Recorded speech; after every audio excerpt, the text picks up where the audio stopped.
So let's talk about trout flies and flies in general. This is a book from the mid-70s by Richard Walker. It was ahead of its time, basically on about various flies for reservoir fishing. And what Richard Walker was concerned about is that so many patterns, if you took, say, a dozen patterns from the average fly supplier, dyed them all black, they would all look the same. You wouldn't be able to distinguish them. And he was interested in the fact that different silhouettes produce different results. But what's happened over the years as we've progressed is that so many of these patterns of his have virtually died a death. There's not that many of them that are still currently in production. Or you can get them from specialist people. There was flies here like the Jersey herd that was always, nearly always tied wrong with a gold body instead of a copper body, which is what the original dressing had, and whiskey flies had the wrong kind of material. So I'm going to show you a few flies that are worth having in your box.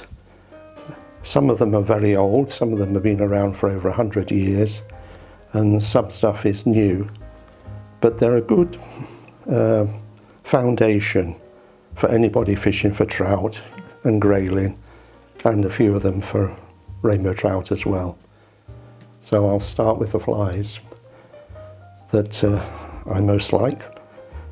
Partridge in orange, an absolutely amazing standby wet fly. I've caught so many different fish on the partridge in orange. The only thing I haven't caught on it yet is a salmon. I've caught decent size Arctic char in Iceland on it, sea trout, brown trout and rainbow trout. I think it's best in about a size 14 or 16. March brown spider or gold ribbed hare's ear. It can be much the same fly.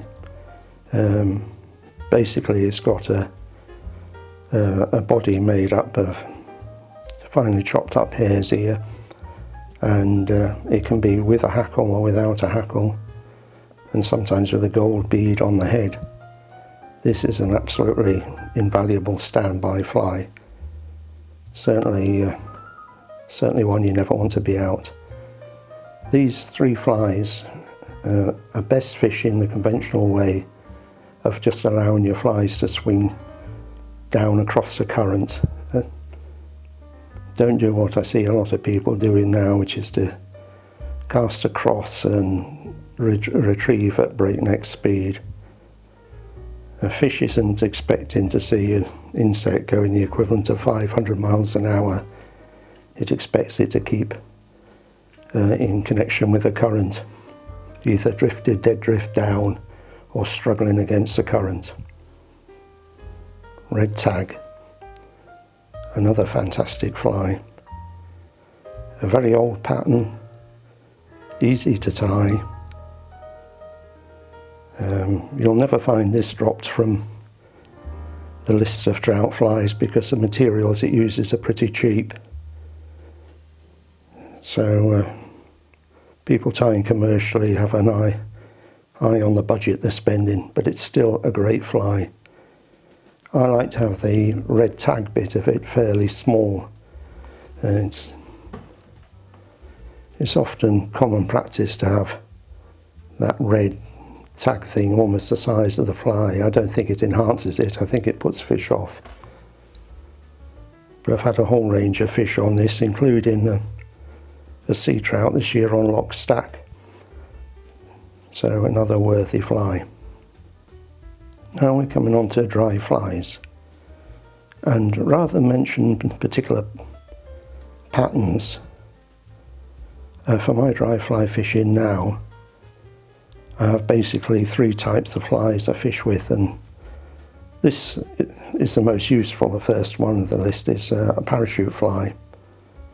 And I like to tie mine with various grizzle and Cree type hackles, either natural or dyed pastel shades. Well, not really pastel shades, you know what I mean, soft olivey, browny hues. Really are splendid fish takers. And you can see that one's fairly well tailed. I usually over tail my dry flies, so I have the option of clipping the tail back. Working on the theory, you can't really add it on, but you can always take it off. So, and the parachute post itself, I like white, grey and bright red, and I keep them fairly short. I don't like them particularly long, they tend to spin on the cast. This is a Greenwell's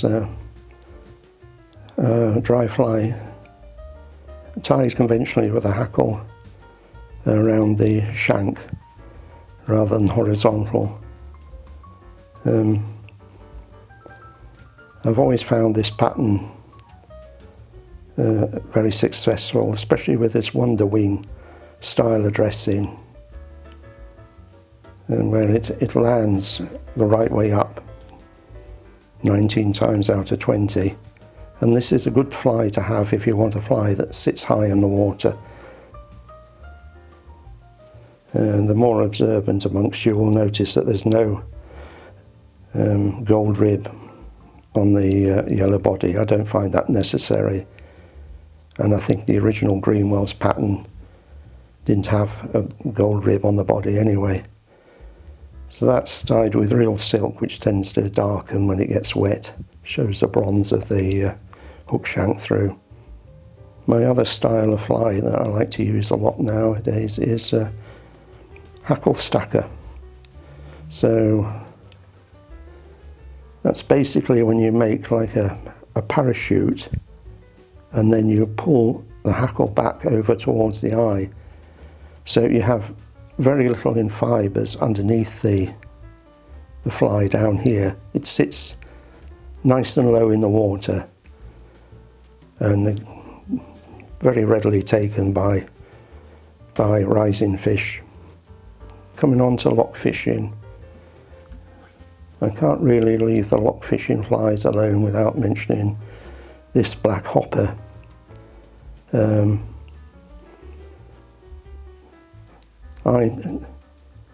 I tie my knotted black pheasant tails behind, not in front, greased up on the top dropper.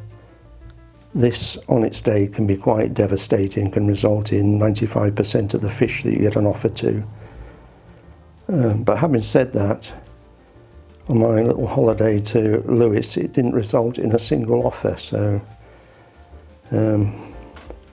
being dogmatic about things doesn't really pay. Probably golden pheasant tippet, dyed fluorescent red. I gink my flies up so they float on the surface film, and I always fish this on the top dropper, whether I'm fishing a 2 or 3 fly cast. And when loch fishing, I cast out and I leave the cast alone for at least 10 seconds, and so often this fly is taken as a dry fly sitting static, and then the next occasion is when it's moved maybe a yard. There'll be like a smash take on it, and then again as you're lifting the flies off the water, especially if you're boat fishing, it's worth just letting this fly dibble on the surface just before lifting off. You'll be surprised how many fish come from out of nowhere and grab it. To me, the absolute ultimate fancy pattern for loch style fishing is the Peter Ross. A bit of a pain at times trying to access teal or widgeon for the wing feather with a decent bold barring on. But my variant is I mix half a dozen different variations of red here. There's all sorts of red dubbing, some of it seals fur, some of it with different fluorescent factors to it. I mix it up to get just a little bit more sparkle in the fly. And again, the tippet, instead of being the plain orange one, is just being dyed fluorescent. So if you're tying these yourself, keep the tail reasonably short, because when they're long, they have a nasty knack of doubling back round the hook and causing the fly to fish at a funny angle. A great fly, fished close to the top or down on a sinking line, it doesn't matter. It'll catch whatever's going.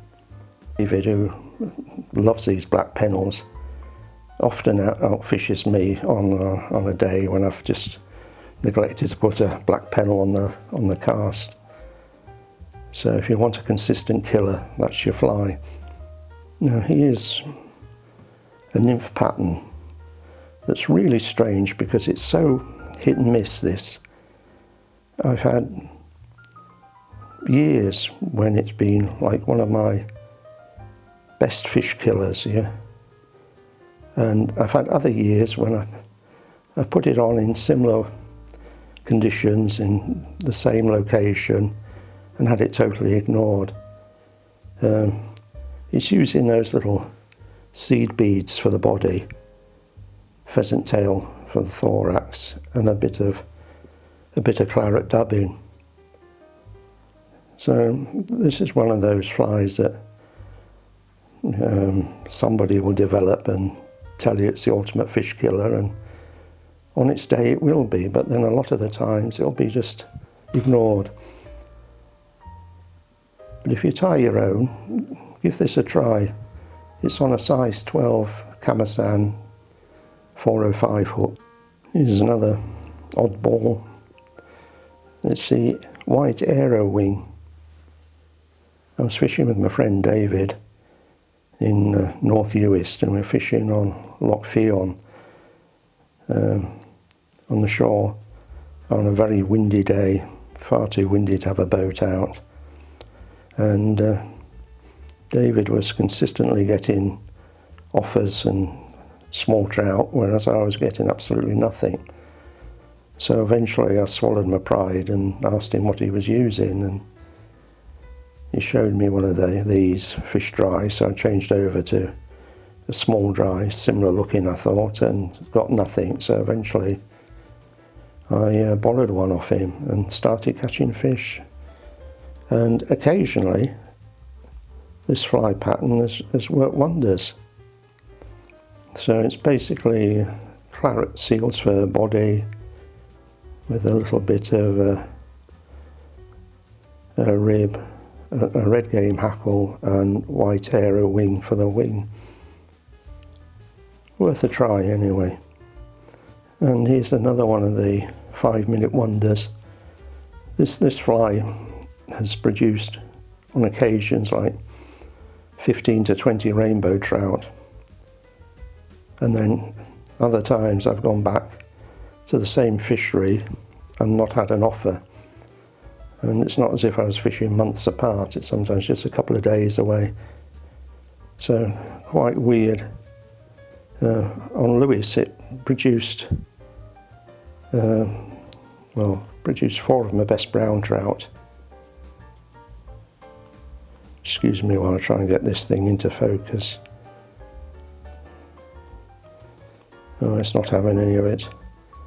My little rotating system to rotate the flies has suddenly decided it's only going to, even though the battery's fully charged, last 5 seconds before it stopped. So that's why I'm just sort of pushing them about a bit. The wing here is from a pheasant feather, from the back of a pheasant, around the rump area. And the hackle is bright dyed red with pearlized underbody. In about size 10s to 8s, you can work amazingly well. Anyway, that about sums up what I was going to talk about with flies at the moment. I'm going to cover some of the nymphs and some of the check nymphs later on, but I'm not going to tell you what works marvellously well because I'm a newcomer to that kind of thing myself, or the check nymphing anyway. I think it's wrong to be dogmatic on things or give a strong opinion when you're finding your way. So again, if you like what I'm doing, please subscribe. Thank you for watching. Bye for now.